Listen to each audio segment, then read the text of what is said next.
Hello again. Welcome. We're now on to Chapter 3. We'll be looking at Title VII, the Civil Rights Act of 1964. This is a tremendous piece of legislation in the workplace, specifically with regards to human resources, because it puts a huge focus on hiring, retaining, promoting our workforce, our employees, and making sure that we have a policy of equality with every individual that we bring into our organization.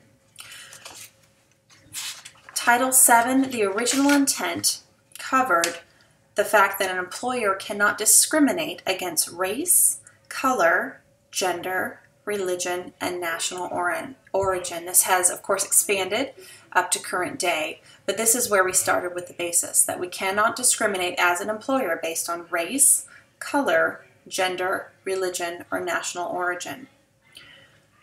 So we go through this chapter, it really breaks it down. There are some amendments to the Act, I just highlighted that.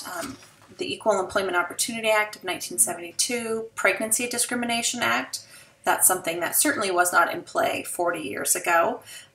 And the Civil Rights Act of 1991, that extends the employer's burden of proof and that they have more of an obligation to their employee or else they'll face higher punitive damages, punitive fines.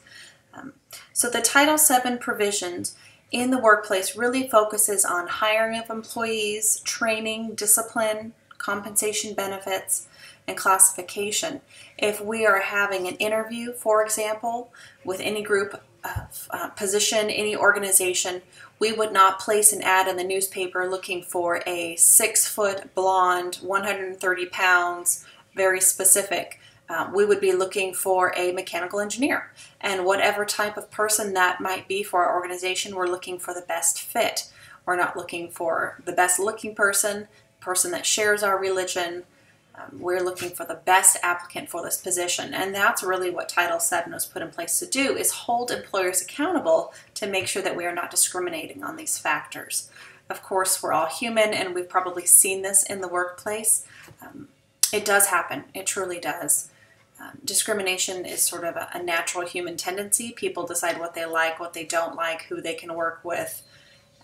But we're trying to eliminate that as much as possible, and that's why the federal government is coming in and putting these regulations on organizations. So who must comply? This is in our textbook. Private employers with 15 or more employees. Unions, joint laborers, employment agencies, federal, state, and local governments. This applies to everyone, with a growing concept, knowing that even 10 years ago, the employment market is much more equal, or has the aim of being much more equal than it was back then. Of course, we can see tremendous change as well since the inception of Title VII back in 1964. Workers not covered by Title VII, because there are few, there's always an exception to every rule. Employers having fewer than 15 employees, non-U.S. citizens employed outside the United States, and U.S. citizens employed elsewhere, like expatriates that are working in another country. Our federal rules and regulations do not apply to those workers in those countries.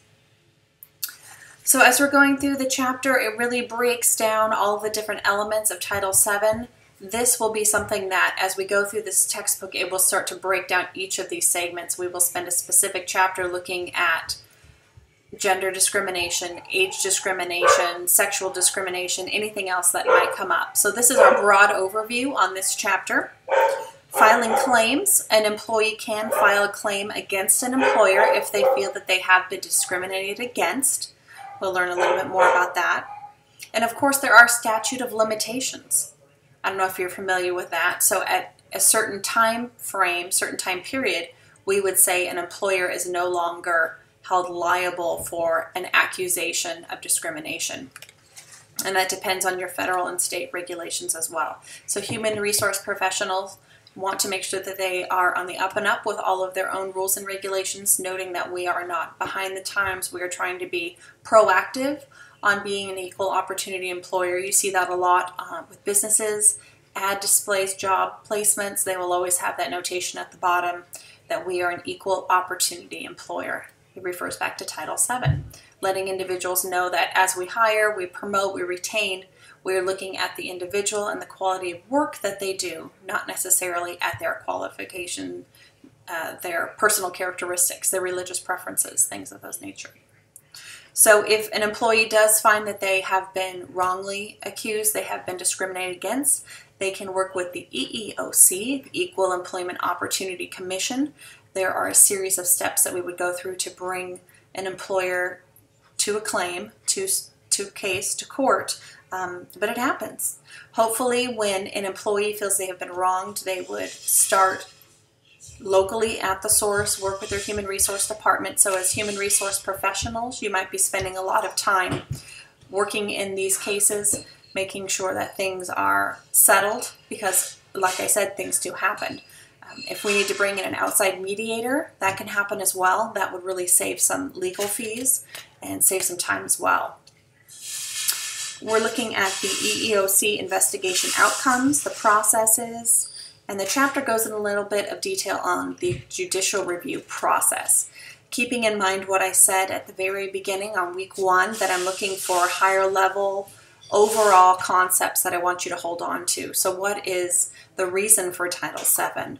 What are the protected elements of Title VII? Race, national origin, gender. This is what I want you to really hold on to. And then looking at some applicable instances in the future or in our current workplace. We will have a final exam, final presentation, I will say, with a final research paper at the end of the course. So as we're going through these chapters, I encourage you to think about which one really stands out to you, which topic you would like to research a little bit further, because that is something that you'll put together for me and your fellow colleagues to take a look at by the end of our 11 weeks. So something to keep in the back of your mind.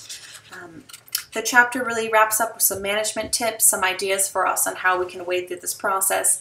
Again, this chapter is a general overview of the Title VII Civil Rights Act of 1964, and as we progress along, we'll start learning a little bit more in detail. Make sure you do your weekly burning question. Email me if you have any questions along the way. See you soon.